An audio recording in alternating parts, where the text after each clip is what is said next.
Je suis Philippe Parent, directeur qualité et agronomie chez Patate Dolbec et vous écoutez les podcasts agricoles du Québec. Dans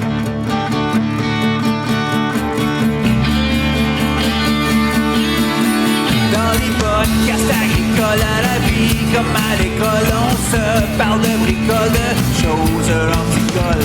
On se parle de tracteurs, y'a les fans, pis les menteurs, on se lève de bonne humeur, pis on compte pas nos heures. Christian Dionne est là.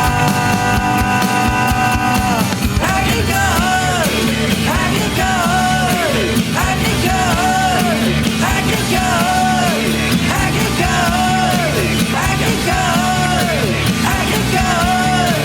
agricole. Bienvenue dans le podcast agricole du Québec avec Christian Dionne.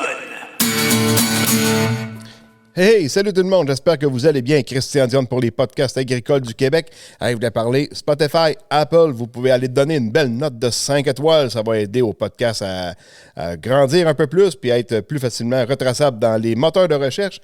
Et aussi, pour ceux qui en veulent encore un petit peu plus, pour écouter les podcasts, vous pouvez vous abonner également au compte Patreon, donc patreon.com/podcast agricole.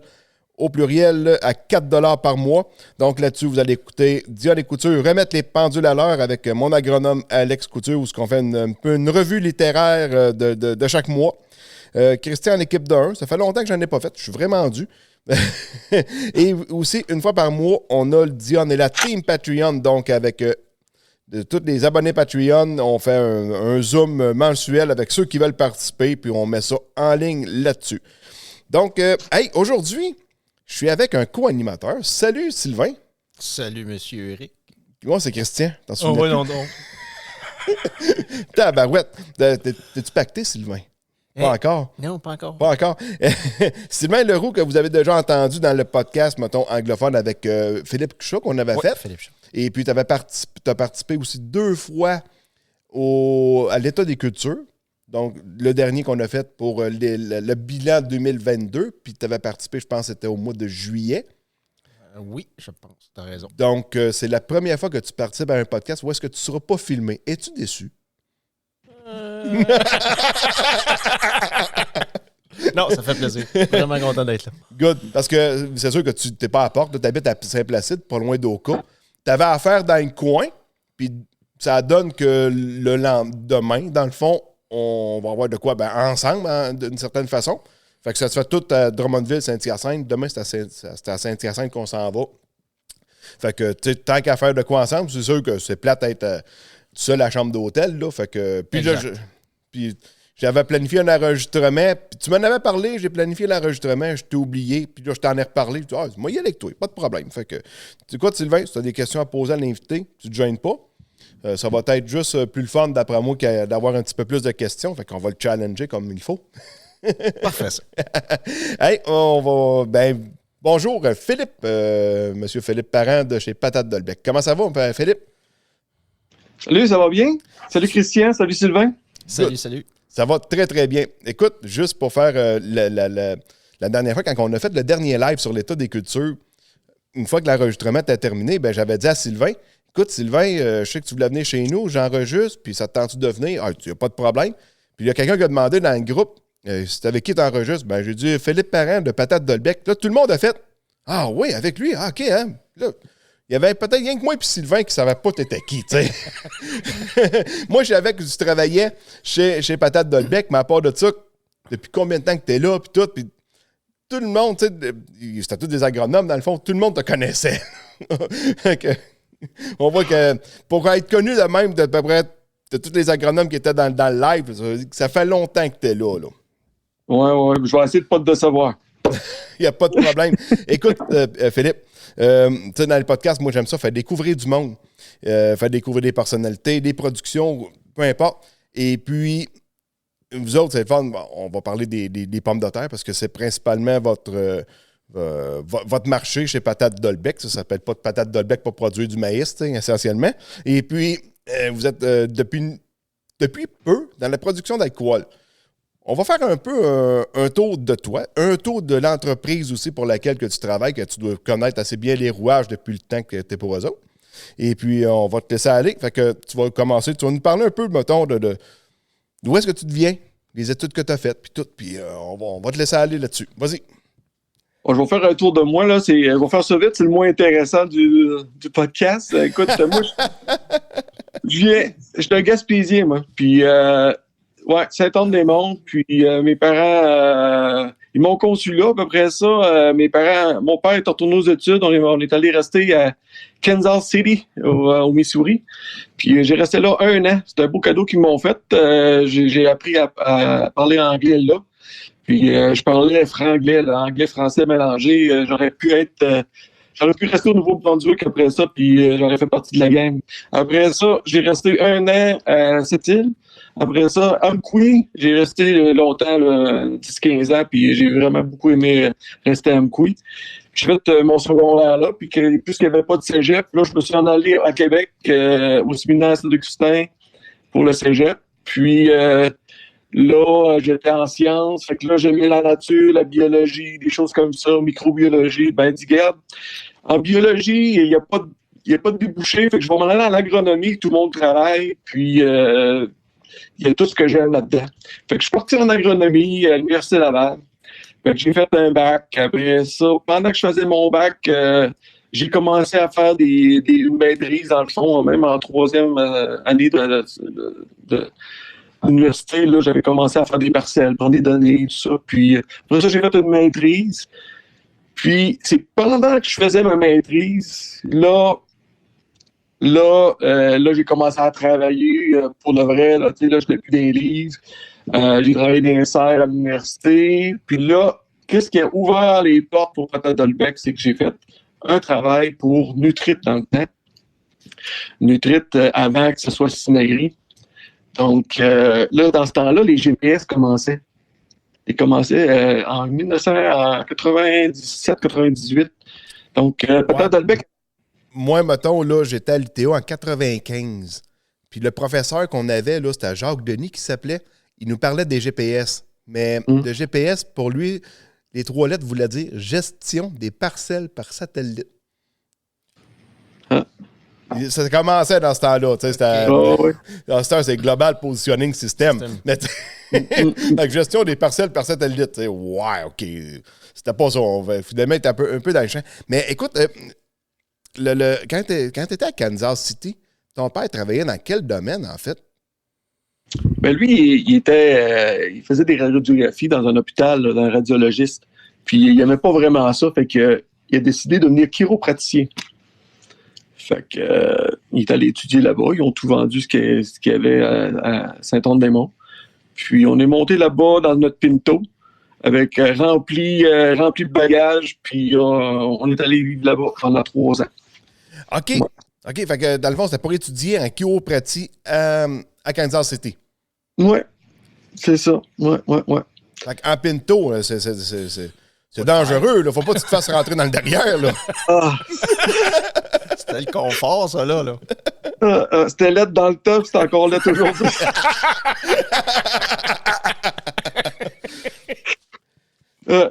Mais c'est quand même pas pire que là, aujourd'hui, que là, tu étudié en agronomie, mais tu sais que ta famille immédiate n'était pas là-dedans, pantoute. T'es pas dans l'agriculture, là, d'après ce que je peux comprendre.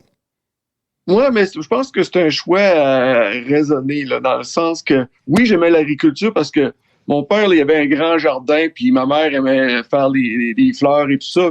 Puis il faisait son jardin avec un tracteur, un petit tracteur. Fait que c'était quand même assez grand, là. Fait que, puis moi, j'aimais aller dans le bois, puis j'aimais la pêche, puis j'aimais la nature, puis donc, quand tu aimes quelque chose, tu veux travailler là-dedans, puis c'est ça, c'est ce que j'ai trouvé là, qui se rapprochait le plus de mes intérêts, puis mes envies en même temps. Ah, OK. Bon, puis là, c'est ça, là, t'es à l'Université de Laval, tu as fait un travail de recherche, attends un petit peu. Essaye de retrouver à quoi que tu l'as fait, parce que où est-ce que ça t'a fait découvrir En fait, je te l'ai pas dit. Non, ça, OK. OK, je pouvais pas l'oublier. Il me semblait bien aussi. Ouais, j'ai fait une maîtrise là, en bioclimatologie, dans le fond, là, puis en physiologie végétale. C'est le fonctionnement des plantes, si tu veux. Là, Fait que ça m'a permis de comprendre plein des affaires. Entre autres, j'ai fait des statistiques, là. Fait que c'est les statistiques qui m'ont amené à travailler chez Nutrit puis à trouver ma job plus tard. Fait que c'est vraiment ça qui a été le déclencheur, là. Donc, ouais. Parce que, tu vois, là, quand les GPS ont commencé, Oui. Ils ont installé, il y avait quelques producteurs au Québec qui ont installé des capteurs de rendement sur des récolteuses de patates. Puis là, le projet, c'était, regarde, il y a des capteurs, mais ça, en même temps, on va prendre des échantillons de sol, puis là, on va corréler le rendement avec les échantillons de sol et tout ça. Fait que, qu'est-ce que j'ai fait, moi, en ayant quelques notions de statistiques? Ben, j'allais creuser dans la terre, prendre des échantillons de sol.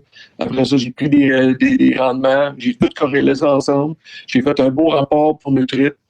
Puis on est venu présenter ça ici chez Pétate Delbecq à Vital Béliveau, que vous connaissez peut-être. En tout cas, c'est quelqu'un qui était important ici, là. Puis qui s'est vraiment cliqué. Il a trouvé que c'était une bonne job. Puis c'est pour ça que un an plus tard, je travaillais ici, là. Ils m'ont recruté.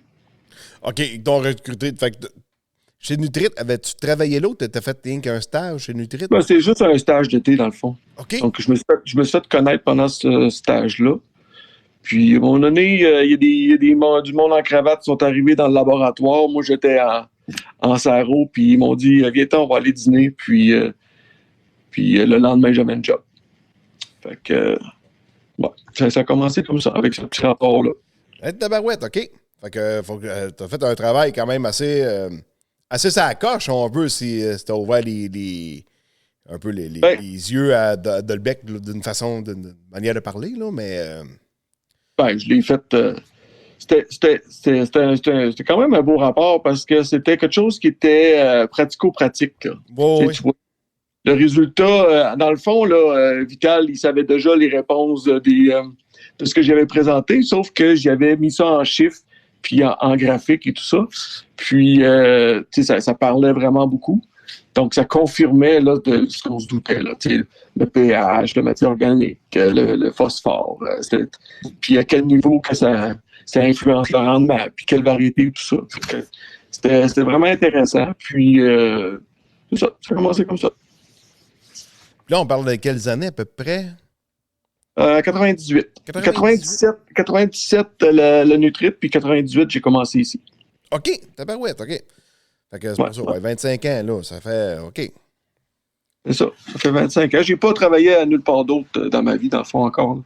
Ben, encore. J'ai pas de façon à nulle part, mais... Non, ben, j'imagine que si t'es là depuis 25 ans, c'est parce que t'es quand même bien traité, là, tu sais. Ben, écoute, faut se le dire, c'est une belle compagnie, là. Ils sont vraiment proches des gens ici. C'est une grosse compagnie. Puis pour un agronome, là, c'est vraiment stimulant de travailler ici parce que quand on prend des décisions, ça a vraiment des gros impacts. T'es là, puis c'est le fun d'accompagner une grosse compagnie comme ça, oui, mais qui ont aussi, ils veulent s'améliorer. Donc, tu gères du volume, tu gères beaucoup de choses, mais les contraintes sont énormes, mais aussi en même temps, on a beaucoup de ressources. Puis on a une direction qui sont ouvertes au changement. Puis donc, peut-être plus tard on va en parler, mais il y a vraiment beaucoup d'investissements, entre autres en recherche, puis en toutes sortes de choses là, qui se fait ici. Donc, qui fait que vraiment sont beaucoup axés vers l'avenir. Donc, c'est vraiment le fun pour les agronomes de travailler ici pour ça. Ouais, fait que j'imagine que c'est pas le genre d'entreprise où ils prononcent les 7 pires mots à prononcer en affaires. On a toujours fait ça comme ça. Ouais, non. On dit jamais ça ici ou presque. C'est ça, c'est en plein ça. Une mauvaise journée peut-être. Good. Là, après ça, tu as été à l'emploi de Pétate Delbecq. Est-ce qu'ils t'ont mis dans un programme de recherche ou t'ont donné des petits jobs ou ben non, c'est sûr que t'es avec le temps ou est-ce que tu as commencé à en apprendre un peu plus, mais tu sais, au début, c'est quoi que tu as commencé à faire là? En fait, au début, j'étais encore avec l'Université Laval. Il y avait un partenariat entre Dolbec et l'Université Laval. Donc, ils faisaient affaire avec l'université. Puis moi, j'étais un professionnel de recherche temps plein chez Dolbec, dans le fond. Donc, je faisais le pont entre les chercheurs et le producteur pour s'assurer que l'information passe, puis que les améliorations se mettent en place, puis que les pratiques se fassent. Donc, tout ce qu'on... Puis aussi, moi, je donnais du feedback aux chercheurs. Fait que c'est quoi les vrais besoins des producteurs? Fait que j'amenais puis en travaillant les protocoles pour que ça veuille dire quelque chose, puis pour que les résultats soient applicables aussi, là. C'était important. Fait que c'était pas mal mon rôle. OK. Puis toi, t'as fait ça combien de temps, mettons, le pont entre l'université puis ton employeur actuel? 15 ans. Ça fait 15 ans. Puis après ça, plus 10 ans là, comme agronome après ça. Donc, les 10 autres années, là, c'était comme agronome. OK, fait que tu as été longtemps quand même à l'emploi comme des deux. T'avais-tu une paye aussi de l'Université Laval ou juste de... Non, c'était juste l'Université Laval au début, mais mon bureau, c'était chez Dolbec. J'ai une maison à Saint-Ubalde. J'allais jamais à l'Université Laval, dans le fond. OK. J'étais tout le temps chez Dolbec, là, tu sais. Donc, c'est un win-win. Eux, ils investissent en recherche, mais en échange, j'ai quelqu'un à temps plein qui travaille sur le projet et autres projets connexes. Fait que c'était moi ça. Ah, ben, correct. Fait que là, aujourd'hui, tu es juste à l'emploi. Ton chèque de paye arrive de Patate Dolbec, c'est ça? Ah oui, mais maintenant, je suis le directeur qualité agronomie. Fait que on est plus dans la gestion puis qu'avant. Là. Avant, j'étais plus en recherche, puis maintenant, je suis plus en gestion. Ouais. OK. Puis les projets de recherche que tu as faits, est-ce que ça couvrait pas mal? C'était tout le temps par rapport aux pommes de terre ou tu as touché aux autres cultures aussi que Dolbec font? Ouais, depuis 25 ans, c'est incroyable tout ce qu'on a fait comme projet. J'ai travaillé avec tellement de chercheurs puis de centres de recherche. Là. Encore aujourd'hui, on fait affaire encore avec des chercheurs, là, puis écoute, présentement, là, ce qui est intéressant, on travaille beaucoup avec les microbiomes. Je ne sais pas si vous connaissez ça, là. C'est les micro-organismes. Vous prenez des échantillons de sol, tout le monde prend des échantillons de sol, mais puis là, vous prenez des textures aussi, vous prenez d'autres choses comme données, mais il y a aussi les micro-organismes dans le sol. Micro-organismes, là, quand on dit je vais mettre du lisier ou je vais mettre un autre fumier ou je fais une rotation avec un engrais vert avec 2 espèces, 3 espèces, 4 espèces, mais puis là, ça fait augmenter la vie dans le sol. Mais ça veut dire quoi, ça, augmenter la vie dans le sol? Mais nous autres, on le mesure. Oh, OK. Fait que là, tu dis, ben là, je vais mettre 2 espèces. Ah, c'est bon marché. Je vais regarder les micro-organismes, comment ça se développe, en bien ou en mal. Est-ce que les pathogènes augmentent? Est-ce qu'ils baissent? Là, je rajoute des espèces. Est-ce que ça change quelque chose au bout de la ligne ou je fais juste rajouter des espèces? Ou des combinaisons avec différentes façons des pratiques culturelles différentes. Tu changes ça, puis là, tu mesures tes micro-organismes dans le sol, comment ils vont réagir. Donc, si tu fais des bons coups, tu peux les voir réagir quand ça va bien d'un bord. Puis quand tu fais quelque chose de mal, ou tu vois tes micro-organismes ça allait plus vers des pathogènes, des choses comme ça. Donc là, tu vas t'attirer des maladies. Fait que nous, on gère les champs. De plus en plus, on fait juste commencer, là, mais on peut vraiment là, réussir à gérer les champs, mais pas seulement avec des données d'échantillons de sol, mais aussi des micro-organismes. Donc, puis le projet actuel, c'est que parce que pour gérer ça, il faut que ça prend des gens qui connaissent ça pour analyser ça. Donc, une plateforme web, des experts qui vont analyser, qui vont te transmettre des rapports, puis tu vas te comparer aux autres. Donc, comparer aux autres, si tu as 2 sols pareils, mais tes micro-organismes sont différents, c'est vers quoi il faut que tu ailles pour améliorer ton sort. Tu sais? Oui, c'est ça, parce que, tu sais, les pommes de terre, il reste que c'est quand même. Le terrain est quand même pas mal travaillé d'une certaine façon. Puis c'est pas dans les champs dans lesquels on a l'habitude de voir des engrais verts, mettons. Peut-être aujourd'hui, ça commence un peu plus, là, mais souvent, il me semble que ici, dans le coin, il s'en cultive un peu de la pomme de terre, puis souvent, le sol, il reste à nu longtemps. C'était un peu ça dans le temps. Je sais pas si toi, Sylvain, je sais pas si tu as des patates dans ton coin là, qui se cultivent. Oui, il y en a quelques-uns, là, pas beaucoup. Là. Mais dans les micro-organismes, les mycorhizes, c'est-tu dans la famille des C'est un micro-organismes? champignon, ça. Oui, c'est plus C'est un un champignon. champignon. Je sais Oui, qu'il y en là, a qui en parlaient. les mycorhizes, ça en fait partie. Puis là, je parle de centaines là, d'espèces là, de micro-organismes, tellement qu'eux, ils regroupent en groupes. Mais on fait des engrais verts, on fait 2000 acres d'engrais verts cette année, mais c'est difficile de mettre des engrais verts en même temps que les pommes de terre. Non, ça marche pas. On va en mettre avant, après, mais pendant, c'est pas parce qu'on n'essaye pas, là. On a essayé un petit peu avec un petit peu on a fait du seigle là, à travers des pommes de terre. Mais une fois qu'on rend chose, on détruit tout. Là. Oh, non, ça marche pas. On détruit tout. Mais de toute façon, nous, ce qu'on veut, c'est que les plants viennent gros puis que les fermes les rang comme il faut. Puis là, il n'y a plus de soleil qui touche au sol après ça. Là. Fait que il n'y a plus grand-chose qui pousse. Donc, c'est complètement noirceur en dessous de ça. Pour moi, de la vue dans le sol, c'est surtout quand tu es capable de voir les cabanes de vers de terre quand tu bats ton soya. Mais c'est ça, tu sais.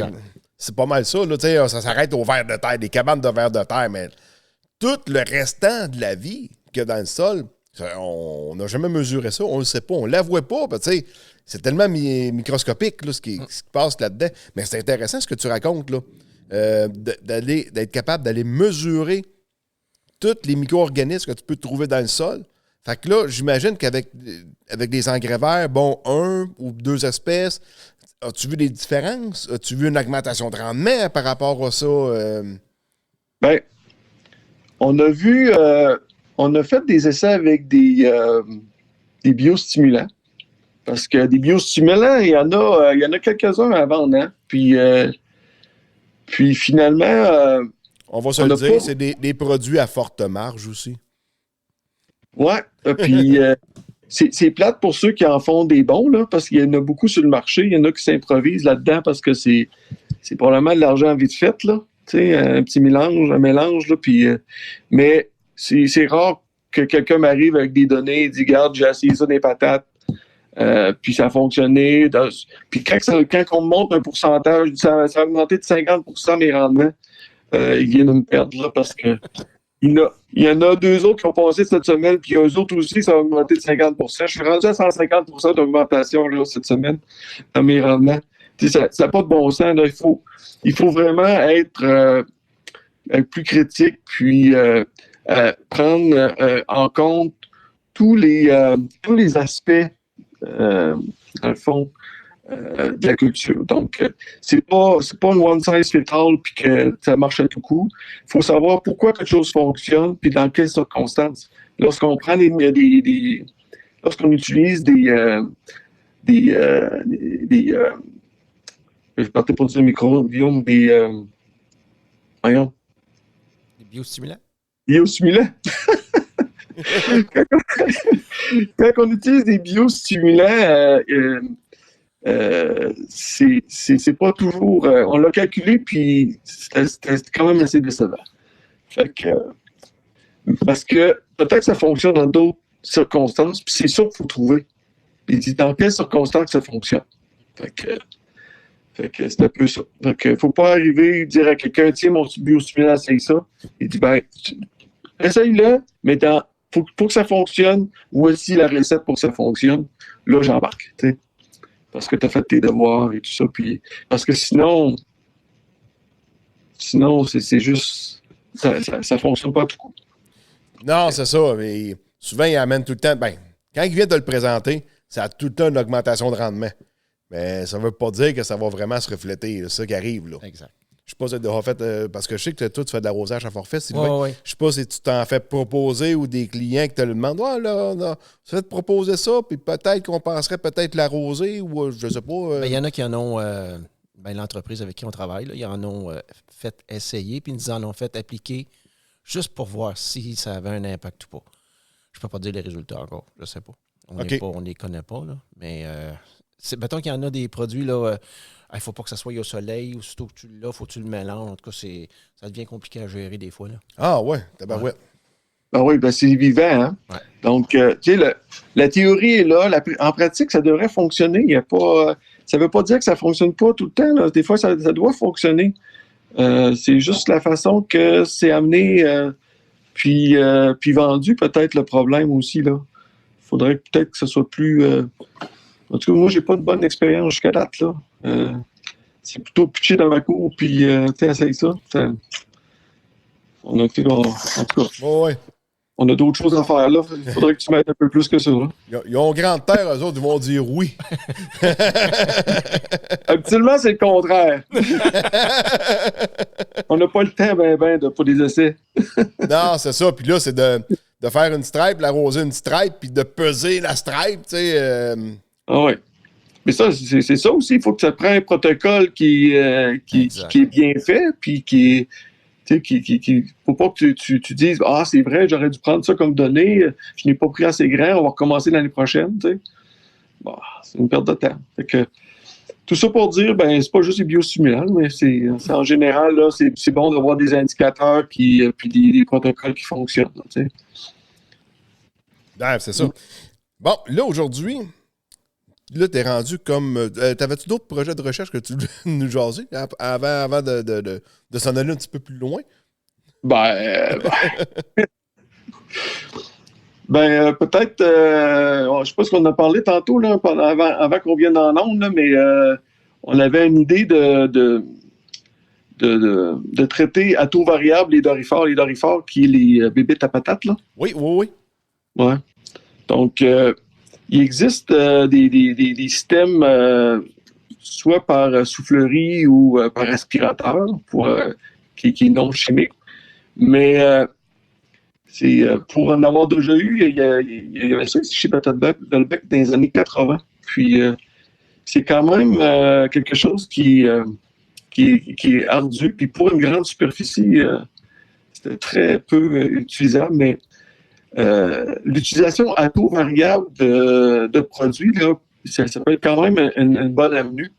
Ça mérite d'être étudié. On a sur l'arrosoir ce qu'on appelle les Exact-Apply ou des buses là, à puce. Oui. Donc, ça nous permet si on était capable de géoréférencer toutes les bébites dans un champ, on pourrait y aller très localisé parce que les dorifores, ces petites bêtes-là, ils ne se tiennent pas nécessairement partout dans le champ en même temps. Ils vont sortir du bois au printemps, ils vont être sur le bord du champ, puis des fois, ils vont les envoler, puis il va y avoir des petites infestations un peu partout, là, ici dans le champ, là, puis c'est pas à grandeur. Donc, ça fait mal au cœur d'arroser un champ au complet.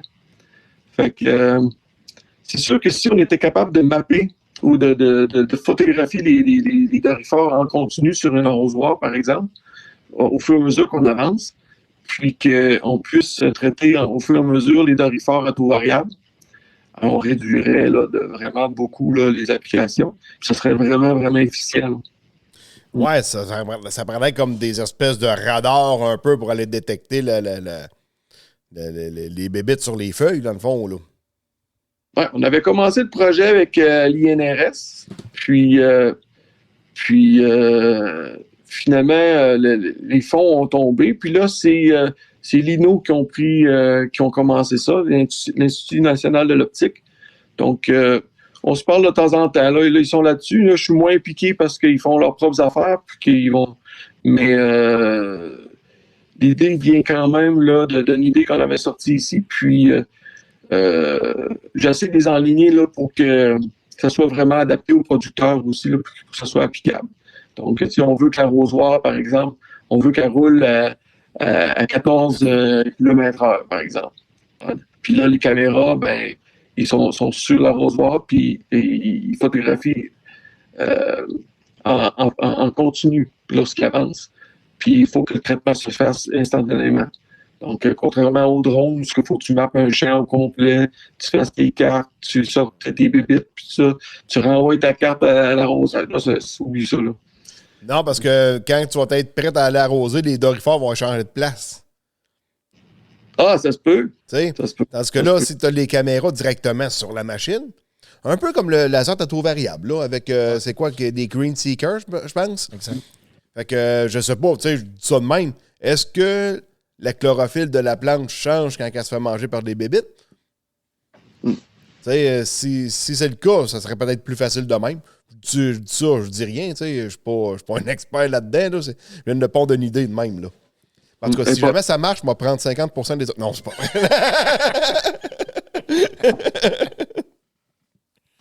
Le pire, c'est qu'ils ont pensé aussi. Ouais, j'imagine. On est bien bonnes.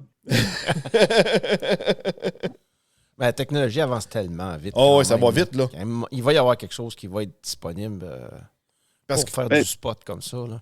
Ben, l'intelligence artificielle, là, c'est tellement. C'est rendu une commodité, là. Dans le fond, là, ce qui nous arrête, c'est les budgets, là.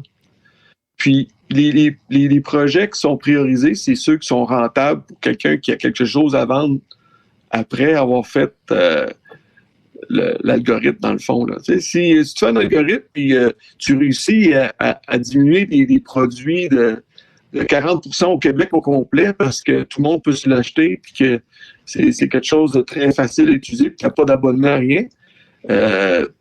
Mais qui va le supporter, qui va le clienter? Fait que tous les projets qui fonctionnent pour l'instant, c'est ceux qui ont des revenus par après, qui ont des revenus après avoir fait l'algorithme. Là.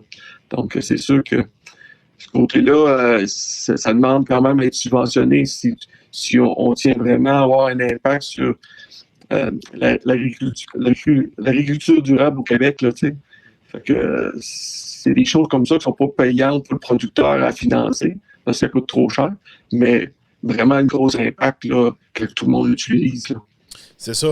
Comme là, il a commencé à avoir des arroseuses. Des fois, on va passer des vidéos qui spottent les mauvaises herbes qui font qu'arroser les spots de mauvaises herbes. Ouais. Ça a l'air de rien, mais sur un champ, si tu arroses rien que 10% au lieu de l'arroser à 100%, ça fait une méchante différence. Là. Fait que c'est sûr que ça va. Les compagnies pharmaceutiques vont vendre moins de stock. Mais nous autres, ça va coûter. La machine va coûter plus cher, tu sais. Oui. Ça prend des beaux grands champs pour faire ça. Là. Ouais, la machine, c'est ça. elle roule un peu là, pour que ça vaille la peine. Là. Ici, ça va bien. Simple acide, c'est d'autres choses. Oh, c'est ça.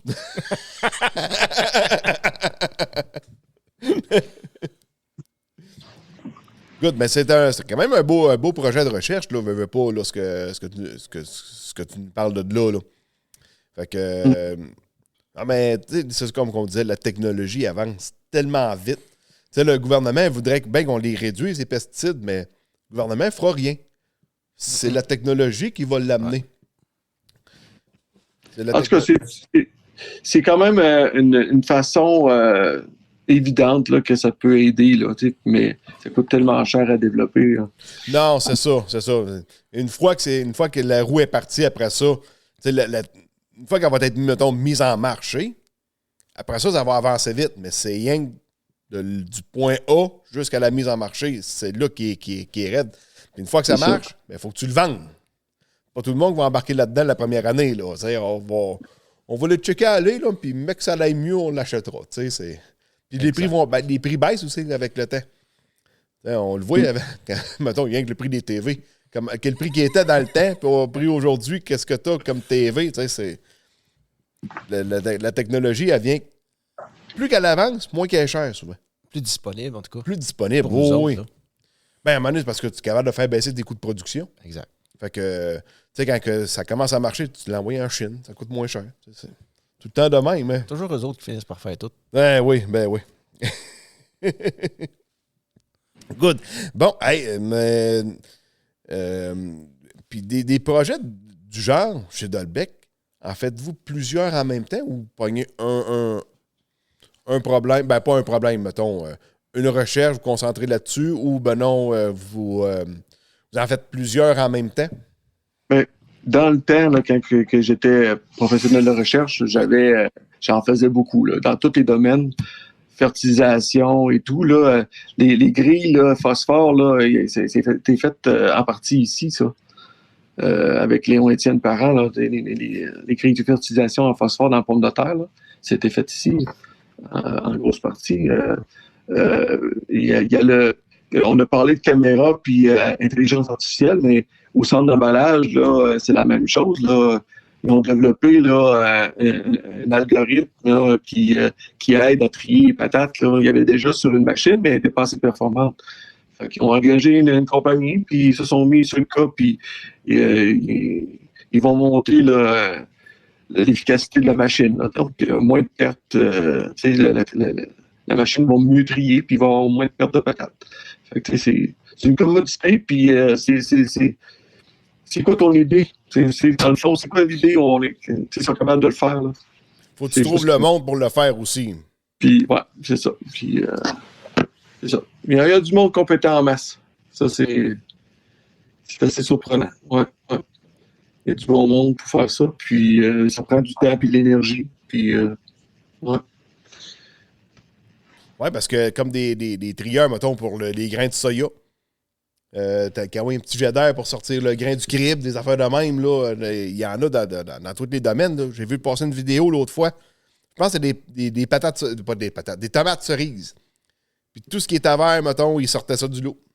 Les petites palettes là, qui passaient, là, tu sais, c'est toutes des œils magiques. Puis ils te vont montrer ça en image, mettons, en ralenti. Mais quand ils envoient ça à vitesse normale, là, Christ, tu vois rien passer, là. C'est rapide en tabarouette, l'œil magique, tout, puis... Ah oui. J'avais eu la chance d'aller voir un des entrepôts d'une compagnie de semences, que lorsqu'il y avait des retours de semences avec le refuge dans le sac, là, okay. Des fois, tu as un grain d'une couleur qui est différent pour montrer le refuge. Là. Pour montrer le refuge. Ben, quand ils reviennent, les sacs, ils ne peuvent pas les revendre de même. Parce que des fois, la qualité ne sera pas là ou ils ne peuvent pas garantir s'il va arriver de quoi. Ben là, ils mettaient ça sur un convoyeur, puis il y avait un bras avec un œil magique qui sortait le grain. D'autres, ils l'appelaient le chicken. Là. Ça prenait le grain, puis ça le sortait. Ça prenait le grain vert qui était parmi toutes les roses. C'est ça. C'était incroyable. Puis ensuite de ça, chez Patate Dolbec, vous faites combien de variétés de pommes de terre au total? Ben, ça varie autour de 25-30. OK. Ouais. Et chaque pomme de terre a une particularité? C'est ça. OK. Ouais. On a besoin de toutes ces variétés-là parce que on a les primeurs, donc on a besoin des variétés qui vont pousser vite puis qu'on va pouvoir récolter en juillet. Après ça, ça prend toutes les couleurs, tu sais. Ça prend des jaunes, des blanches, des longues, des petits creamers, là, les petites patates, là, des petits grelots, là. Oui, des patates grelots, là. Oui. Ben, tu sais, il y a des variétés exprès pour ça, là. Fait que, oui. Ouais. Puis, dans chaque couleur, il y a plusieurs variétés là-dedans, là. Tu sais, une couleur, c'est pas une variété, là. Donc, tu sais, il existe peut-être 10 000 et plus variétés dans le monde de pommes de terre, là. Fait qu'on a besoin, puis il y en a qui s'entreposent bien, il y en a d'autres qui sont plus belles, il y en a d'autres qui sont plus fermes, il y en a d'autres qui perdent moins d'eau en entrepôt, il y en a d'autres qui sont résistantes à certaines maladies, parce qu'il y a des maladies, il y en a tellement, là, qui s'attaquent aux pommes de terre, puis on a besoin de toutes ces variétés-là pour fonctionner. Oui, c'est vrai que dans les revues, mettons, comme le Bulletin des agriculteurs ou des revues de genre, des publicités pour des fongicides qui vont dans les pommes de terre, il y en a une puis un autre, là. Ben, le problème, c'est que les pommes de terre, c'est de l'amidon puis de l'eau. Fait que c'est une boule d'énergie. Puis il n'y a pas juste les humains qui les aiment, là, ces pommes de terre-là. Les micro-organismes aussi, les bébites, puis les bactéries, puis les champignons, ils se font bouffer de toutes les... Puis ça l'affecte aussi l'apparence. Puis on a des maladies qui affectent l'apparence, on a des maladies qui affectent le rendement, l'entreposage.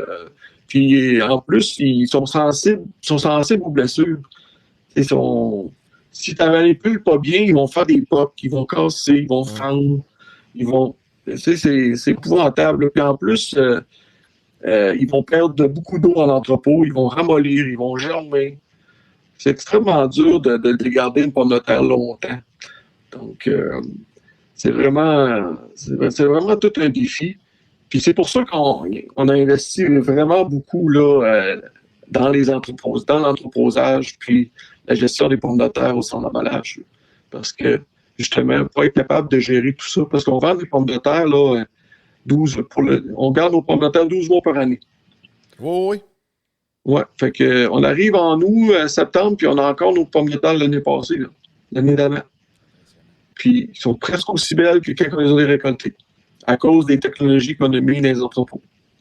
Oui, parce qu'un entrepôt pour entreposer les patates, tu sais, me semble que ça contrôle l'humidité, ça contrôle la température, puis il n'y a pas un gaz aussi qui est injecté pour les conserver aussi, les pommes de terre dans l'entrepôt? Je me trompe peut-être, remarque, là? Il n'y a pas vraiment de gaz, là, mais le problème, c'est que les pommes de terre, là, c'est vivant, puis ça respire, puis ça dégage de la chaleur. Si vous faites un tas de pommes de terre quelque part, là, donnez-lui une journée, puis ça va être un tas de compost, il va chauffer, là. Puis, fait que ça demande vraiment beaucoup de ventilation à la récolte parce que les pommes de terre chauffent. Mais quand ils chauffent, ils respirent, ils vont évaporer beaucoup d'eau. Puis, faut que tu leur donnes aussi beaucoup d'eau. Faut que tu satures quasiment l'air pour diminuer la différence d'humidité entre ta pomme de terre et l'air. Mais il ne faut pas trop déventiler parce que tu vas les sécher. Puis, puisqu'ils perdent 2-3% d'eau le premier mois, après ça, ils vont perdre 1 ou 2% pendant le restant des mois, même si l'humidité est à 100%. Donc, le temps est contre toi, là. Fait que les nouveaux entrepôts qu'on a faits, c'est vraiment là, pour contrer ça. Là, c'est dans des boîtes. On a 2 entrepôts avec il y a 16 000 boîtes de 2800 livres là-dedans. Puis on dirait des arénas. Quand vous arrivez à Saint-Hubert, là, vous allez voir, là, c'est comme 2 arénas face à face. Là. Là-dedans, c'est rempli de boîtes de patates. Donc là-dedans, il y a l'équivalent de 800 camions de pommes de terre. Là. Puis ça, c'est notre réserve pour l'été. Là. Donc, puis ça nous permet d'entreposer là, dans les meilleures conditions les pommes de terre à l'année. Est-ce qu'il y a des moments dans l'année où est-ce qu'il se vend plus de patates que dans d'autres moments? Oui. Je peux pas te garantir que chaque année est pareil, là, mais habituellement, les vacances, les temps des fêtes, les campings, les patates au four pour les barbecues. Il y a tout le temps des variations, puis mais il y a des variations. Puis tout dépendant de quelle sorte, là, des Rossettes là, au four, ben, c'est plus sur le barbecue. Après ça diminue un peu. Là. OK. Oui, ça varie. OK. Puis au McDonald's, ils prennent ça encore de la Idaho? Ben, Idaho, ça, c'est une marque de commerce. Hein? OK. Je pensais que c'était une variété de patates. Non. En fait, c'est une marque enregistrée par l'État d'Idaho. Donc, ça peut être, je pense, plusieurs variétés. Donc, qui peut être une Idaho. Donc, ça ne garantit pas nécessairement ce que je pense, là, ce que tu achètes. En fait, c'est une recette et puis ça peut être quelques variétés. Là. Mais elle vient des États-Unis d'Idaho, ça c'est sûr. Ça, okay. C'est certain. On n'a pas le droit d'être contrôlé ou préservé, là, quelque chose de genre. Là. C'est ça. Nous, on n'a pas le droit d'emballer sous le nom d'Idaho ici. Ouais. OK. Ben, j'avais écouté une émission, je pense, à Canal Historia, qui disait que c'était des pommes de terre Idaho, je pense, qui prenaient chez McDonald's. Mais là, au Canada, ils font des promotions sur le truck qui est écrit qu'ils prennent tout ça des producteurs canadiens. Fait que c'est sûrement pas de la Idaho, dans le fond, les pommes de terre, là. Ben, au McDo, c'est principalement de la McCain. L'usine est au Nouveau-Brunswick. OK. Puis c'est principalement des producteurs là, de la région. Donc, c'est principalement une variété, là, la Russet Burbank, qui a au-dessus de 100 ans d'âge, hein, cette variété-là, qui est encore utilisée aujourd'hui. OK. Ouais. Il y en a d'autres aussi, mais c'est la principale, puis c'est la variété la plus produite en Amérique. Ah ouais? Hey, ouais. Puis parlant de McDo, on dit-tu un frite ou une frite? Une frite. Toi, c'est une frite. C'est ça. Toi? Moi, j'aime mieux le casseau, je prends la frite au complet. La frite, c'est une frite? Une frite? Non, parce qu'il y en a dans les coins de Québec qui appellent ça un frite. Ça se dit mal, je sais pas, là. C'est une frite, me semble. En tout cas, ça c'est une repas, là. Moi, j'aurais une question. Yes. C'est quoi les différents marchés que vous fournissez? Pommes de terre de table, probablement, puis tout ou... Ben, c'est principalement à la table, là, donc en sac, en magasin, en épicerie. Là. C'est principalement ça. Donc, si vous allez vous promener chez Costco, vous allez voir nos boîtes là. Vous allez chez Métro, vous allez voir nos sacs là. Donc, on a différents magasins. Là, puis, c'est principalement en sac, en épicerie. Okay. Je ne vous dis pas qu'on n'envoie pas un peu ailleurs aussi, là. C'est un peu de transformation, mais c'est marginal. C'est principalement de l'ensachage pour les épiceries. Ouais. OK. Donc, on ensage, puis c'est sûr ça fait beaucoup de rebuts, là. Il y a beaucoup de pommes de terre qui sont pas emballées à cause de leur apparence, puis fait que c'est sûr qu'on a ça à gérer aussi. Non, ça, il y a quand même... Ils ne sont pas tout emballés non plus. Non, il y a quand même passablement perte. Là. Comme tu disais, c'est un produit qui est vivant. Donc, tu sais, comme dans du maïs, par exemple, quand il est sec, ben justement, il est sec. S'il fallait que tu le gardes humide, tu aurais pas mal de pertes aussi, hein? Vous seriez découragé de voir la quantité de pertes qu'on peut avoir là, juste à cause de l'apparence. Là. Donc, les critères de beauté aujourd'hui, là... faut se le dire, ça nous nuit. Là. C'est sûr que moi, mon but là, en tant que directeur qualité et agronomie, il faut que j'aille le moins de pertes possible. Donc, il faut que je réussisse à tout ce que je produis soit de qualité emballable.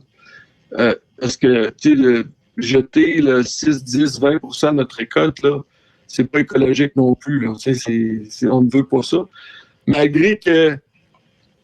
Malgré qu'on essaie de trouver des débouchés, mais en premier lieu, on veut tout emballer notre production. Puis des fois, c'est vraiment fâchant parce que elle paraît belle pareil, mais elle est juste pas assez belle pour être Canada numéro 1 ou Canada numéro 2 pour être emballée. Donc, qu'est-ce qu'on fait, c'est c'est pour ça que la distillerie a été développée, là. Pour justement leur répondre à un besoin de gestion des patates déclassées. La vodka de patate. Yes, sir. Ah. C'est ça, dans le fond. Parce qu'on a déjà entendu parler de ça, de la vodka de patate, mais on n'avait jamais vu. Enfin, il en existe. Made in Québec. La vodka, c'est pas nécessairement des patates, hein, c'est principalement fait avec du maïs. Mais la vodka de patate, il faut se le dire, là, ça fait quand même de très, très bonne vodka. Ouais. Puis ici, là, on fait de la vodka de patate avec une variété en particulier. Ils ont fait des tests. Puis il y en a une variété qui donnait un goût supérieur. Donc, c'est tout le temps cette variété-là qui est utilisée pour faire la vodka de patate, qui est utilisée dans les différents produits. OK, fait que les patates avaient chaque patate avait son goût différent une fois rendu en alcool. C'est ça. Donc, tu peux pas prendre... Ça dépend quelle sorte de produit vous faites, mais pour les produits que nous, on fait, la variété a été choisie expressément pour son goût. Ouais. Ah ouais, crème, c'est hot, pareil. Fait que la patate est pas belle, mais bonne. Tu sais, c'est... Ah. Moi, c'est ça que j'apporte chez nous, là, des patates pas belles, là. Donc, tu sais, ça fait pareil, là. Ouais, puis en plus, ils sont gratis. C'est ça. Mais c'est pas mon travail, il faut que j'écoute pour voir si son... Il faut que je fasse des tests culinaires. Toi, tes patates, tu manges-tu avec du beurre ou de la margarine? Je pense que j'ai pas de margarine chez nous. Non. J'ai tout le temps du beurre. Ouais. Un producteur de lait, hein. Était, mais il n'y a rien de meilleur comme du beurre, là. Ah oui. Ben, beau être un producteur de soya et tout, là, mais il y a des affaires qui ne changent pas, là. Ouais, mais c'est vegan, de la margarine. Un autre sujet, s'il vous plaît? Si, mon acte. Pas toi avec. Non. Il y a ça de Georges Larac, là. OK. Qui? Good. Mais là, dans l'alcool, vous faites combien de variétés d'alcool? Je sais qu'on ne parlera pas du distillerie, là. C'est un peu en dehors de ton département, si on veut, là, mais parce que vous en avez une couple de sortes, je crois. Mais là, maintenant, il y a le gin zesté, épicé, herbal, floral. Il y a deux aussi Volca. Une au seigle, à base de seigle, l'autre aux pommes de terre.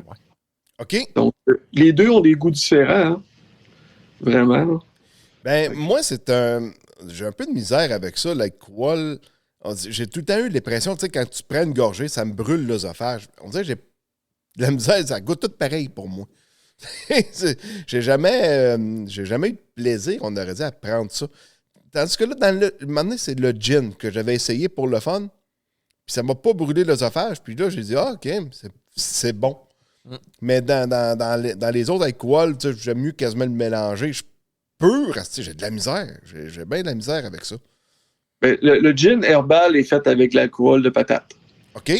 Donc, celui-là, là, pour essayer celle-là. Puis, il y a la vodka de patate aussi. Donc, c'est plus doux que c'est vraiment plus doux. Là. Ça fait pas de vapeur dans la gorge là, comme le traditionnel gin dans le temps. Là. Beefeater, là. Non, c'est pas comme ça pantoute. Ouais, le Deck Hyper, là. Ouais. C'est beaucoup plus...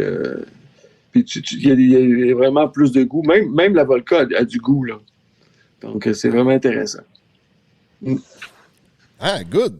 Fait que c'est disponible dans toutes les SAQ? SAQ. Puis là, ça dépend toujours des gérants des SAQ. Ils ne sont pas toujours dans toutes les SAQ. Mais c'est sûr que si vous le demandez, puis ils peuvent en faire venir. Là. Sinon, si vous passez à Saint-Hubal, il y a la distillerie ici, là. Parce que vous pouvez arrêter d'en acheter. Là. OK. Oui, c'est ça. Dans le fond, vous avez une boutique, là, un peu comme j'avais été. Moi, où c'est que ça s'appelle? La bouteille est là. La Mielerie King. Oui, à Saint-Félix-de-Kinsey. Eux autres, ils font... Ben, c'est de l'alcool à base de miel, comme du rhum qu'ils appellent l'apirhum. Comme lui, vois-tu, il est écrit apirhum, la colonie. Oui. Il y a une couple d'alcool qu'ils font, eux autres, à partir de miel. Là. Fait que c'est le fun de découvrir des distilleries faites que le monde font à partir de leurs produits. Puis, il y a une petite bifurcation, mettons, vers l'alcool. Si ça vous intéresse, là, il y a des visites là, de la distillerie. Là, donc, il y a des visites organisées. Là. Donc, tout est structuré, puis vous allez en apprendre là, sur la distillation, puis les produits. Là. Donc, comment ça fonctionne? Ben, c'est ça que j'aillerais pas aller voir ça. Juste par curiosité, comment ça fonctionne? Tu sais, t'as tout le temps vu, mettons, dans un film d'alambic dans une garde-robe, là. Mais comment ça fonctionne vraiment? Je ne sais pas. C'est de voir, tu sais, toutes des grosses cuves. On est allé voir une... cet été, on est allé dans un vignoble. Mais tu sais, j'étais arrivé de là, on a checké ça, mais je n'ai pas plus compris. Là, Non. C'était peut-être un peu plus complexe. Je ne sais pas trop. Il y a des procédés là-dedans. Parce que je ne l'ai pas fait. T'sais, moi, il faut que je le fasse pour le comprendre. Me l'expliquer, j'ai bien de la misère. Faut expliquer longtemps. Faut expliquer longtemps. Le mieux, c'est de le voir. Bon, exact. Ouais, c'est ça. Organisez-vous un groupe, là, puis allez faire la visite. Ouais. C'est une bonne idée, ça. Un groupe podcast agricole. Ben oui, on pourrait faire ça. On pourrait demander à quelqu'un pour être notre chauffeur désigné, comme, mettons, Jean-Philippe. Ben oui. En fait. Il faudrait qu'il redescende par chez nous pour remonter proche de chez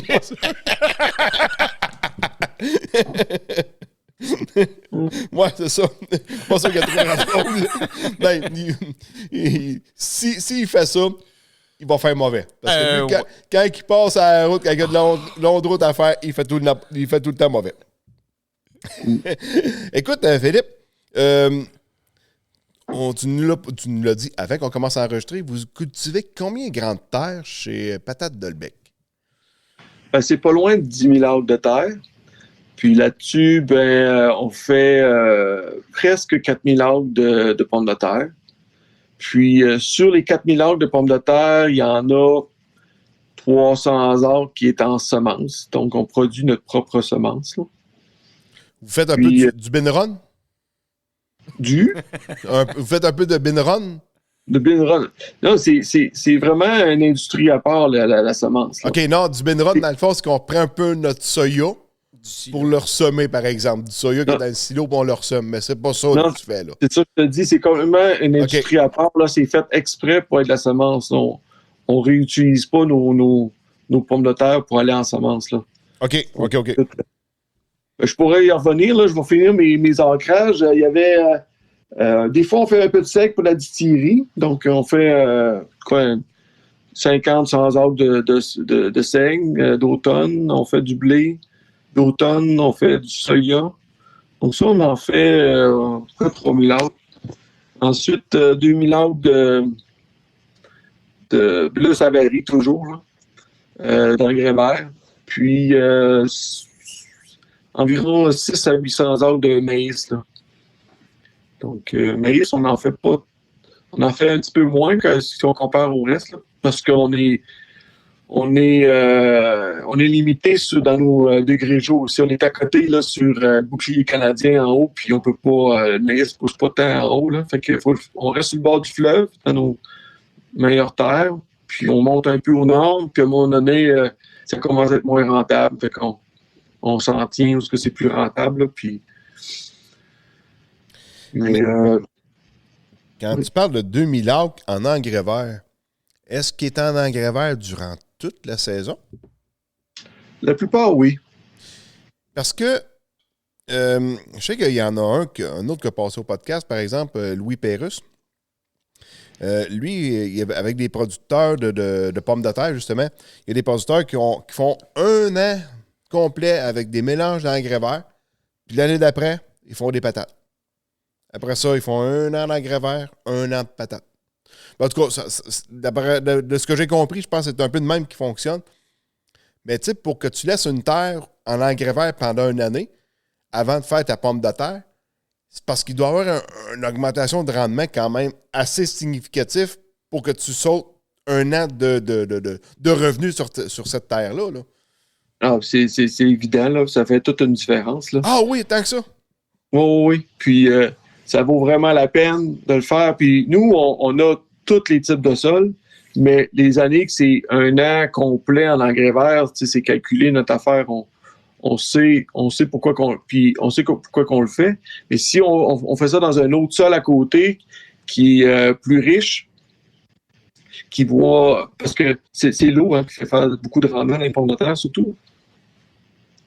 Puis lorsqu'on réussit à faire augmenter la matière organique puis à avoir une meilleure rétention d'eau, ça bénéficie vraiment beaucoup aux pommes de terre. Okay. Mais si on fait ça dans une terre qui est déjà très, très riche, puis on y met aussi des engrais verts pendant un an, puis on revient en pommes de terre, là, on peut avoir des excès d'eau, des lenticelles qui viennent hypertrophier, on peut avoir des vers fils de fer, des hannetons, toutes sortes de bébites aussi qui vont se nourrir de ces matières-là, qui vont attaquer nos pommes de terre, qui vont faire des défauts. Là. Donc, on le fait des fois dans des bonnes terres fertiles, mais c'est un mélange peut-être un peu différent un peu aussi. Là. Mais dans les sols plus pauvres de sable, qui sont typiquement pommes de terre, là, qu'on voit, souvent, ces terres-là sont engrais verts toute une année. On enfouit ou on laisse en surface, puis là, on va enfouir à l'automne. Ou des fois, on revient une deuxième année de rotation, puis on va semer le soya directement dans l'engrais vert, dans le chaud, sans RC, rien. Puis, c'est ça, donc tout dépendant. Là. Puis des fois, on va semer l'engrais vert après les pommes de terre, quand on a le temps à l'automne. Ça, c'est un autre mélange. Puis là, on essaie d'en faire avant de semer les pommes de terre pour avoir un couvert végétal pendant que les patates se lèvent pour diminuer l'érosion. Puis à un moment donné, quand il faut renchausser, on détruit tout, mais au moins ça fait sa job pendant un bout de temps au printemps. Fait que là, cette technique-là, il reste améliorée, mais c'est quand même assez difficile de faire des engrais verts en même temps que les pommes de terre parce que justement, oui, on peut faire des pommes de terre sans trop bouger le sol, mais on se ramasse avec des maladies, la rhizocténie, d'autres choses, des manques à lever, des patates croches. C'est sûr qu'une pomme de terre qui pousse dans un sol bien aéré, ça fait des belles pommes de terre, ça fait plus de rendement. Tu n'as plus pour l'argent que tu as mis dedans dans ton sol. Fait que c'est ça. L'engrais vert, on travaille avec ça. On essaie d'en mettre le plus possible où ce qu'on peut. OK. Mais encore là, le projet que j'ai dit tantôt, c'est microbiome, mais ça fait toute partie de ça. Là. Quand on fait une action, on va falloir le mesurer puis voir vraiment l'impact de nos actions. Est-ce que c'est correct ce qu'on fait? Puis, faut-tu faire quelque chose différemment? Donc, on essaie de calculer vraiment nos actions pour être capable de mieux travailler. Là. Puis, ça fait combien de temps que vous avez commencé à implanter pas mal d'engrais verts dans vos champs? Ça fait pas tellement longtemps. Ça fait 5-6 ans. Ouais, c'est quelque chose qui est quand même relativement nouveau, je te dirais. Là. De plus en plus, on veut planter des engrais verts, là, mais ça fait pas tant longtemps que ça. Mettons, moi, la première fois que j'en ai semé, c'était en 2015.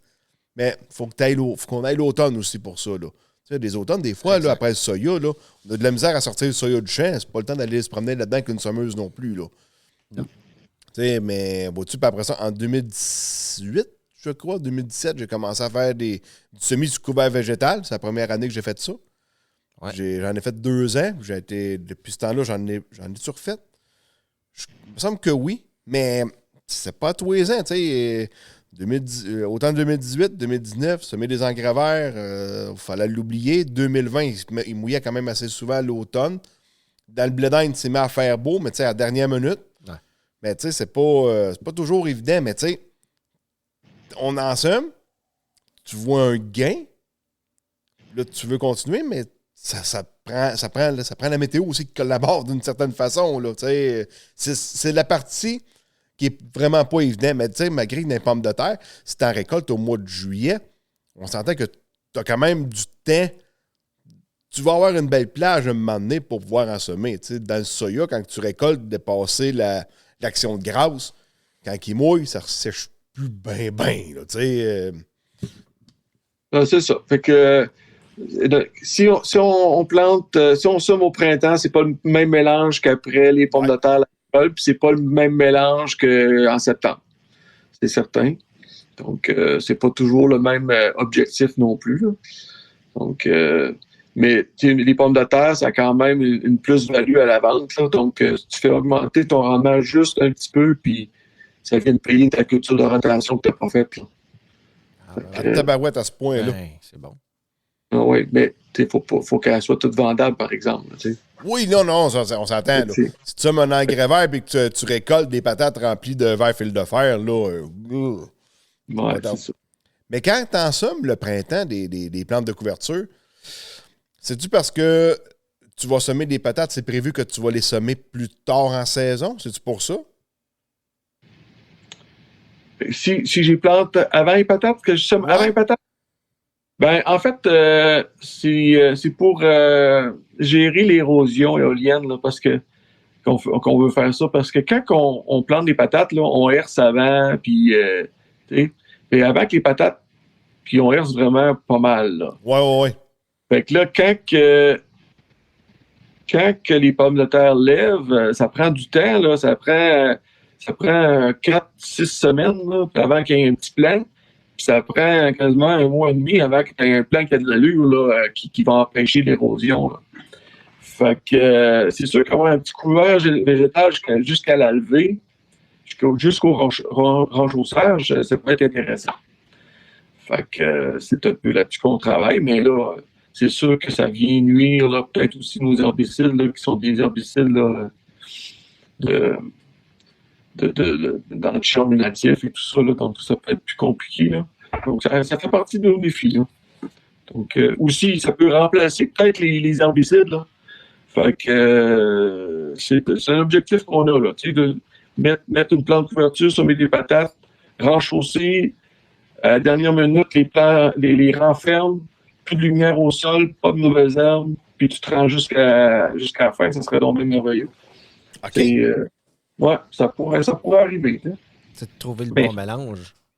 Ouais, puis les bons sols, tout dépendant de ce que tu as comme mauvaise herbe, là, c'est pas toutes les espèces de mauvaises herbes qui vont se laisser faire. Là. Fait que, c'est un peu tout ça. Là. Oui. Puis les rotations, ça ressemble à quoi au juste? Parce que là, avec le seigle, le blé d'automne, le soya, le maïs, les patates, tu sais, semez-vous des patates sur l'ensemble de vos terres? Non. Non? Il y a des terres qui n'ont jamais vu de patates OK. parce que c'est tout simplement trop lourd ou trop rocailleux ou quelque chose comme ça. Là. Ouais, c'est ça, parce que là, si t'as des roches de la grosseur d'une patate, là, ça va faire. Il n'y aura pas grand patate dans le sac de 10 livres, mettons. Il va être pesant le sac pour peu de patates. Bon, être sec. En tout cas, ils pourriront pas ceux-là. Ou trop argileux. Trop argileux, ça amène trop d'eau, les patates n'aiment pas ça, puis ça fait des mottes, puis les mottes, ils vont rentrer en contact avec les patates, ça va les blesser, ça va faire des petits trous. Fait que, tu sais, ça va pourrir en entrepôt, fait que t'es pas d'avance. Fait que c'est souvent des sables, là, parce que quand tu récoltes, tu vas tamiser tes pommes de terre, tu vas les séparer avec le sol, c'est sûr que du sable, ça va bien. Tu sais. Mais c'est moins productif. Donc, ce qui est mieux, c'est vraiment l'eau sableux. Donc, ce qu'on fait, c'est des rotations, là, comme dans les semences, on fait 2-3 ans rotation, 1 an de pomme de terre. On fait toutes sortes de choses. On fait 3 ans rotation, 1 an de pomme de terre, 2 ans rotation, puis 1 an. Puis, où ce qu'on irrigue principalement. Donc, on fait 1 an pomme de terre, 1 an rotation. Donc, où ce qu'on irrigue, on ne fait pas d'autres cultures, on fait juste des engrais verts et des pommes de terre. Donc, OK, où est-ce que tu irrigues, dans le fond? C'est parce que la terre est vraiment, là, elle retient pas l'eau, là. ben, il y en a des meilleurs que d'autres, mais on se dit, on va en bénéficier pareil quand on va récolter l'année d'après. Là. Fait qu'on va moins irriguer, puis on va moins se battre contre la nature. Là, fait que c'est toujours avantageux de faire des longues rotations. Et puis même pour couper les maladies. Là, les dorifores, il ne faut pas oublier qu'eux autres, ils couchent dans la terre hein, pendant l'hiver, puis ils ressortent au printemps, puis ils ont faim. Fait que si tu leur joues un tour, puis tu changes de champ, puis tu changes complètement de région, les pommes de terre, ils vont vraiment avoir de la misère à se nourrir, puis tu vois vraiment une population baisser drastiquement quand tu fais des bonnes rotations. Fait que c'est vraiment important de faire ça. Là. C'est la base d'une bonne pratique, là. C'est de faire des bonnes rotations comme ça. Puis dans nos semences, c'est vraiment, là, elles sont plus longues, là, parce que là, on a d'autres choses à contrôler là, dans les semences. Là. On a des volontaires qu'on appelle. Là. C'est les patates des années d'avant qui vont repousser. Fait que ça faut être certain que ça ne repousse pas. Fait qu'on fait des plus longues rotations aussi pour empêcher ça, pour qu'il n'y ait pas de mélange de nos semences. Des pommes de terre biologiques, il s'en fait-tu? Il s'en fait beaucoup dans l'Ouest. Dans l'Ouest, il s'en fait au Québec, oui. Il s'en fait au Québec. Il y en a qui réussissent bien. Puis, mais c'est quand même des petites superficies. Là. Je parle de 100 acres et moins, peut-être. Là. Puis, mais dans l'Ouest, là, il y a vraiment plus de volume. Là. Principalement parce qu'ils réussissent à contrôler le mildiou, qui est notre ennemi numéro 1, qui est dans les pommes de terre, se traite en préventif. Oui, mais eux autres, dans l'Ouest, il y a un climat plus sec. C'est ça. Fait que ça les aide. Puis, ils ont beaucoup moins de dorifores que nous autres. Puis, ils utilisent aussi leur culture commerciale pour protéger leur culture biologique. Donc, ils vont semer autour du commercial puis du biologique de milieu. Fait que, ils vont protéger là, contre certains insectes et maladies en traitant le tour de leur culture. Puis, avec ça, puis bien du savoir-faire aussi, ils réussissent à faire quand même un bon travail. Au Québec, c'est un peu plus difficile. Des petites superficies, ça se fait. C'est moins risqué aussi. Tu sais, tu veux dire, ton gérant de banque il n'est pas trop nerveux là, quand t'en fais grand, puis t'es biologique, puis tu risques de ton argent, puis tu sais que pleinement contrôle sur le mildiou, puis tu n'as pas pleinement le contrôle sur des dorifères. Puis d'autres maladies là, qui vont affecter l'apparence et toutes sortes de choses. Là. Puis la conservation d'entrepôt et tout. C'est sûr que c'est plus difficile. Puis là, c'est les germes aussi. Hein. Il y a les produits biologiques contre les germes, ça existe plus ou moins. Ça existe, mais ça fonctionne plus ou moins. Fait que, c'est plus risqué. Pour l'avoir essayé quelques années, on avait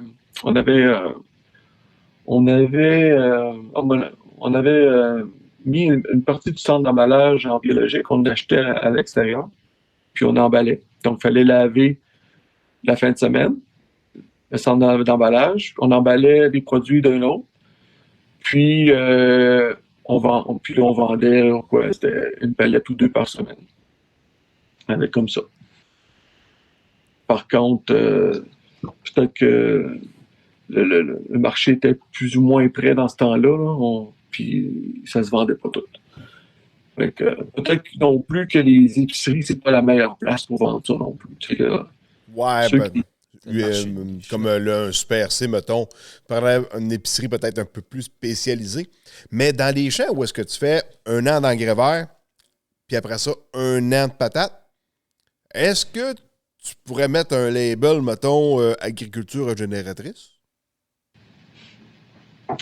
Ben, on remarque que dans ce dossier-là, il s'organise au Québec là, la filière pomme de terre.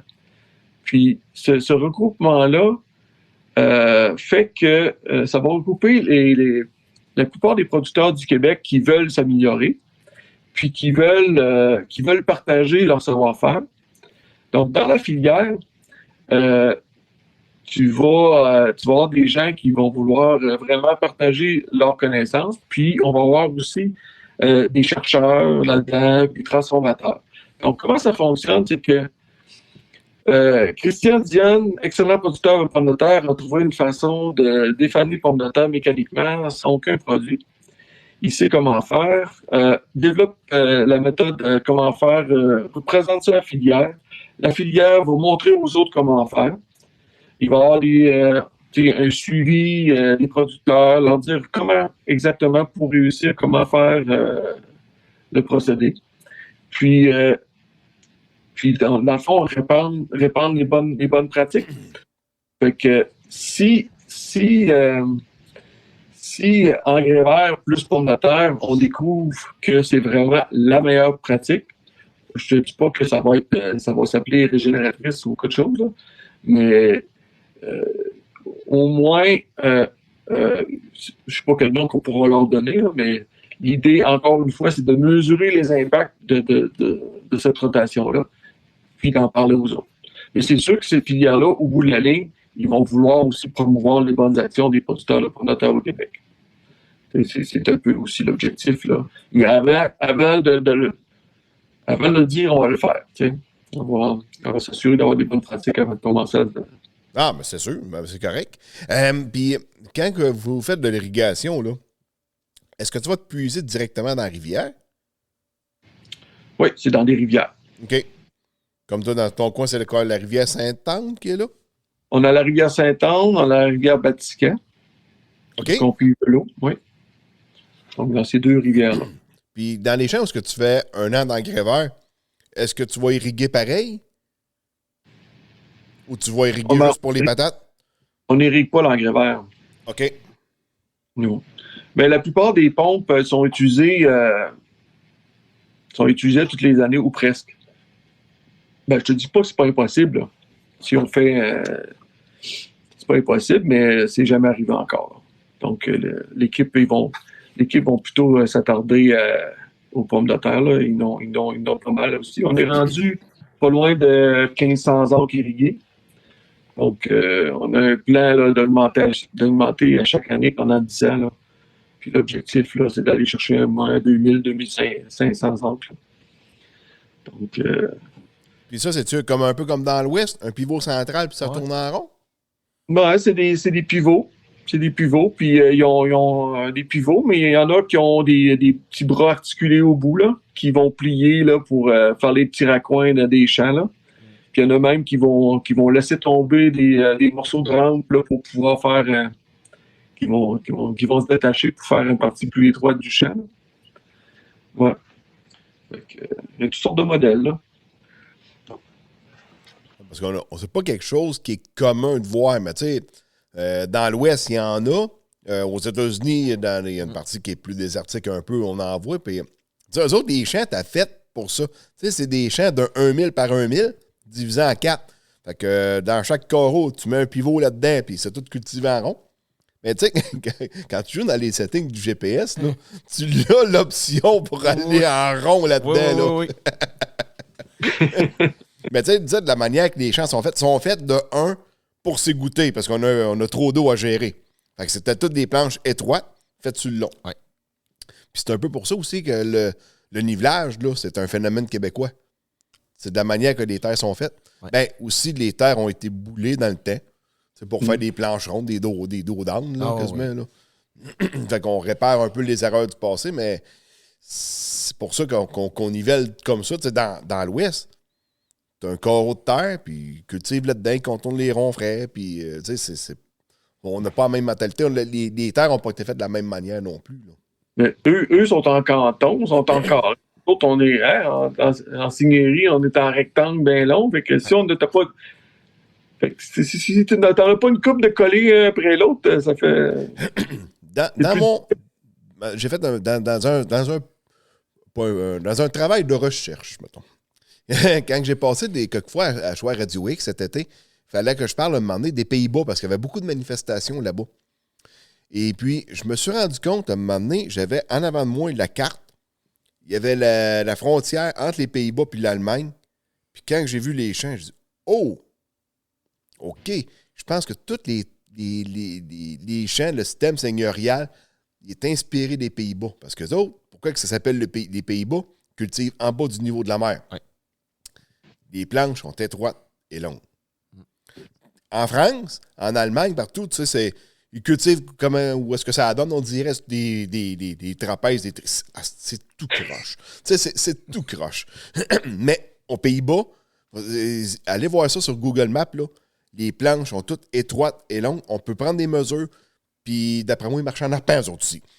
Des trois quarts d'arpent, des affaires de même, ça ressemble pas mal à ici, je te dirais. Fait que, parce que dans la conquête du Nouveau Monde, les Hollandais étaient là-dedans. On n'en parle jamais, mais ils étaient là. Il y avait les Français, les Britanniques, mais il y avait les Hollandais aussi. Là. C'était tous des commerçants. Manhattan, ça appartenait aux Hollandais. Ouais. Fait que, d'après moi, il y a eu beaucoup d'inspiration des Pays-Bas pour les formes de terre qu'on a ici. Puis les systèmes d'irrigation, on essaie de s'en servir le plus possible. Il y en a là-dedans qu'on peut les déplacer là, d'un champ à l'autre. Donc tu as des bases là, un peu partout, là, puis tu les transportes, puis tu les tasses à côté. Là, fait que tu peux utiliser le même système, la même pompe pour deux endroits différents. OK, la même pompe, okay. Mais pas tout le setup au complet avec les roues, puis... Oh oui! Ah oui! Tu prends tout le setup, là, puis tu le tasses, puis là, tu le mets sur une autre base, mais en dessous de la terre, le tuyau, il sera là. OK, c'est tout souterrain, hein? Ouais, c'est souterrain. OK. Puis c'est la pompe, mais tu fais juste tourner des valves pour aller d'un pivot à un autre à la place ou quelque chose de genre, là? Bon, en tout cas, c'est de la pompe, en tout cas, c'est... Ben, c'est grosseur, il me semble qu'il y a 75 forces, 125 forces. Il y a 250, mais il est séparé en deux pompes. Là. Fait que c'est quand même... Puis quand tu vas pomper à même une rivière, ça te prend-tu des permis du ministère de l'Environnement? Ben oui. Pas aller... Ouais, j'imagine, hein? Ils ne resteront pas aller jouer là-dedans pour le fun, là. Ouais, ma collègue Juliette Lévesque, qui est agronome aussi, ici, là. Puis c'est tout elle qui a fait les demandes. Fait que ça prend du temps, de la patience, de la rigueur, tout ce qu'elle a. Elle a tout réussi ça. Fait qu'on a tous nos permis pour chaque prise d'eau. OK. Oui. Faut-tu aller creuser dans la rivière pour ça? Comme un petit bassin? Puis, oui, il faut des études biologiques. Les grenouilles, les poissons, OK. pour les débits, et toutes sortes de choses, là, l'impact sur la nature, sur les humains, sur tout. Les poissons des chenaux. Fait que, Rivière-Saint-Anne, les poissons des chenaux. fait que, il y a tout ça à tenir compte avant d'aller puiser dans une rivière. Là. Tabarouette. OK. Mais ça doit être une tonne de paperasse, pareil, là, surtout pour le gouvernement, là. Ah, c'est incroyable. Ça doit, hein? Le gouvernement, mais nous autres aussi, là. Oui, non, ben... Tabarouette, OK. Ah, mais ça, parce que ça, je pense qu'à Saint-Léonard-d'Aston, il y en a des pivots. Mais à part de ça, tu sais, il n'y a pas tant que ça, là. Dans ton coin, je sais pas. Notre-Dame-de-la-Paix. J'en ai vu, là, pour la première fois, il y a un producteur de patates dans ce coin-là. OK. Il y a là. Puis l'autre place que j'en avais vu, c'était sur des gars de production de tourbe. La tourbe de gazon, là. Ah oui, OK. Impressionnant, là. Parce que je suis pas sûr, je pense que Sylvain Reynaud, il y a un champ où il y a un système d'irrigation. Oui. Puis je me demande, c'est pas souterrain, lui. Oui. Il est souterrain, je pense. C'est des tuyaux dans le sol. Notre-Dame-de-la-Paix, là, c'est ça qu'il a fait, lui, là. Puis il y a des lacs de transfert. OK. Parce qu'il y a des parcelles qui sont trop loin de sa puise d'eau. Fait que là, quand les pompes ils ne marchent pas pour irriguer, ben, il s'en sert pour remplir ses étangs. Même chose le gars de gazon que j'avais vu. Là. Ah oui. Incroyable. Tabarnak. Un peu comme les gars de Canneberge qui ont le bassin de rétention d'une certaine façon. Là, probablement. Ils essaient de récupérer un peu l'eau qui applique. Là. La gestion de l'eau dans les patates, c'est tout. Là. On a essayé de travailler sur la forme des buttes. Ça paraît niaiseux comme ça, là, mais juste la façon que tu fais la butte et la pomme de terre là, peut influencer la quantité d'eau retenue dans le temps. Donc, la quantité de soleil qui va aller dessus, l'évaporation et tout ça. Si tu fais la butte un peu différente, tu vas retenir plus d'eau, plus grosse, plus d'eau. On fait un petit creux dans le milieu pour que l'eau de pluie tombe dans le milieu de la butte et qu'elle s'en aille vis-à-vis des pommes de terre. Donc, tout le design de la butte est important. On a travaillé sur des buttes doubles aussi. Donc, on va prendre 2 plants, puis les mettre sur la même butte. Donc, pour avoir un plus gros volume de terre encore. Parce que chaque fois qu'on fait une butte, on isole, on expose la terre au soleil puis à l'air, puis on crée de l'évaporation. Plus gros c'est la butte, mieux que c'est. Donc, on a essayé de faire des buttes doubles. Donc, des buttes géantes. Comme faire des grands jumelés, si on veut? Ça ressemble à ça. OK. Mais il faut renchausser entre les 2 plants sans les chercher de la terre entre les deux. C'est quand même assez touché. Donc, non, il y a du travail à faire là aussi, dans la gestion de l'eau. Oui. Puis la machine pour aller récolter des patates en rang jumelé, entre parenthèses, est-ce que ça marchait bien pareil? Ben, c'est sûr que ça prend une récolteuse 2 rangs, là, pour récolter 2 rangs. Là, nous, le problème, c'est qu'on a des 3 rangs, puis on a 2 rangs, mais on a des 3 rangs aussi, là, puis des 4, tu sais. Fait que c'est sûr que ça prend la récolteuse qui va avec, là. Tu parlais que la gestion de l'eau, peut-être technique un peu, mais tu as une idée à peu près, c'est quoi la quantité d'eau que ça prend pour avoir une livre de pommes de terre, de patates? Ou c'est trop technique un peu, là? C'est technique un peu. Ça en prend. Mais, tu sais, parce que là, je pourrais te dire en millimètres par semaine, tu sais, de pluie, là. Si vous me donnez 25 mm, 1 pouce par semaine, là, tout l'été, là, c'est parfait. Ouais, t'en demandes pas mal. Ouais. Tant pis pour les campings, là, mais nous autres, ça reste. Ah non, je fais pas de camping, moi. Mais à un moment donné, c'est parce que moi, c'est le contraire, hein. Je suis pas dans le sable. Je suis dans l'argile, c'est trop sali. Fait que 1 pouce par semaine, là, et ça va affecter les rendements un peu plus. Là, ça paraît, la terre retient l'eau, là. Moi, je crains pas mal plus un excès d'eau que du temps sec, mettons, là. Ouais. Tu sais, une journée ou 2 jours, 1 pouce, là, samedi, dimanche, là, puis il fait beau le reste de la semaine. Fais ta job, puis c'est de l'eau en masse. Ah, c'est ça qui arrive. Ça sèche tellement vite que c'est ça qui arrive.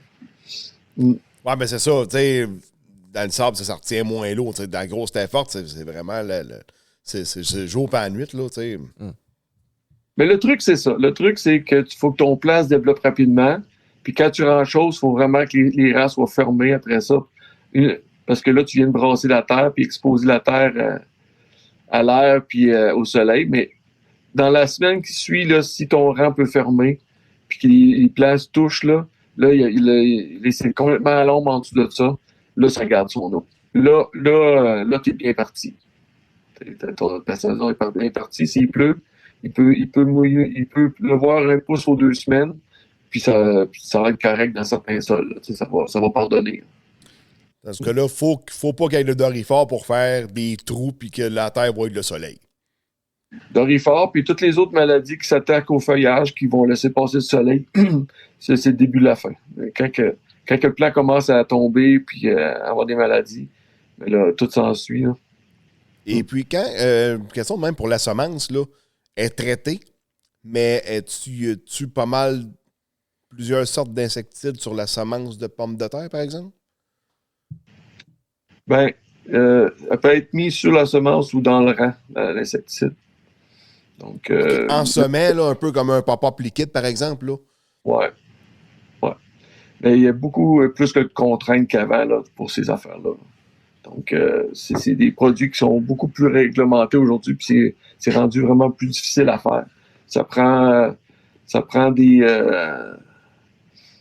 en tout cas, ça prend des recommandations, puis...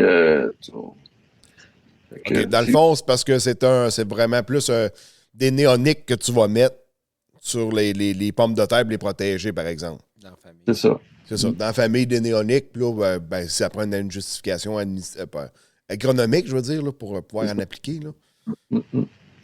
D'où tout notre projet de dorifort, la détection du dorifort là, à taux variable là, avec des caméras.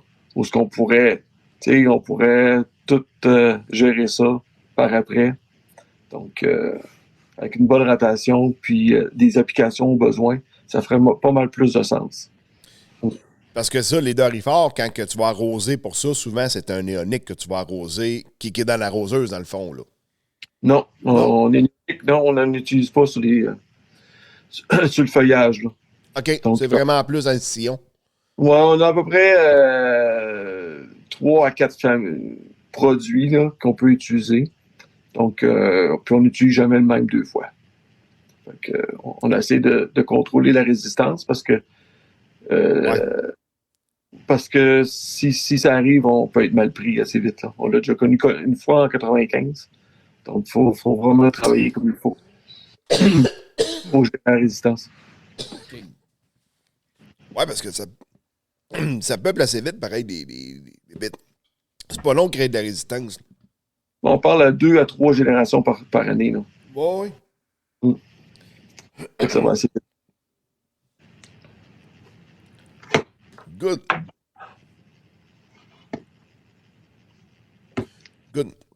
Écoute, Philippe, je te remercie énormément de nous avoir parlé de toi, puis de l'entreprise où est-ce que tu travailles. Écoute, pour la production de pommes de terre, c'était assez impressionnant. Je ne sais pas pour toi, Sylvain. Oui, c'est toujours bien intéressant d'apprendre comment est-ce que les choses se font. Ouais. Tu connais pas, là. Ben, c'est ça. Tu sais, toi et moi, on est producteurs de grains et acéricoles aussi. Là. Ouais. Fait que, mais d'en apprendre un peu plus sur une production, tu sais, qu'on en mange plusieurs fois par semaine. Ah, au Québec, là, c'est une des légumes qui est le plus consommé, je pense bien, là. Puis à toutes les semaines. Ben oui, c'est ça. Puis, d'en apprendre un peu plus, les modes de conservation, les variétés que vous faites, l'alcool. Faut vraiment qu'on se réserve un temps pour qu'on puisse aller visiter ça. Je pense que ça va être assez intéressant. Oui. On pourrait se monter un petit groupe. Peut-être faire ça, là, un petit groupe avec les podcasts, puis d'aller voir ça. Là, on va essayer d'organiser de quoi, je pense, là, au courant de l'hiver, là, avant les sucres. On va essayer. Avant les sucres. Un énorme merci à Philippe de nous avoir tout représenté ça. Merci à toi aussi, Sylvain, d'avoir été mon co-animateur pour ce podcast-ci. Merci de l'invitation. Ben, ça m'a fait bien plaisir. Puis, en tout cas, j'espère que tu as aimé ça. Beaucoup. Yes. Puis pour toi aussi, Philippe, j'espère que vous avez bien aimé ça. Et pour tout le monde, bien, je vous souhaite, je vous remercie beaucoup d'avoir été à l'écoute jusqu'à la fin et partagez sur vos réseaux autant que possible pour faire connaître le podcast. Donc, sur ce, à la prochaine. Merci beaucoup. Salut!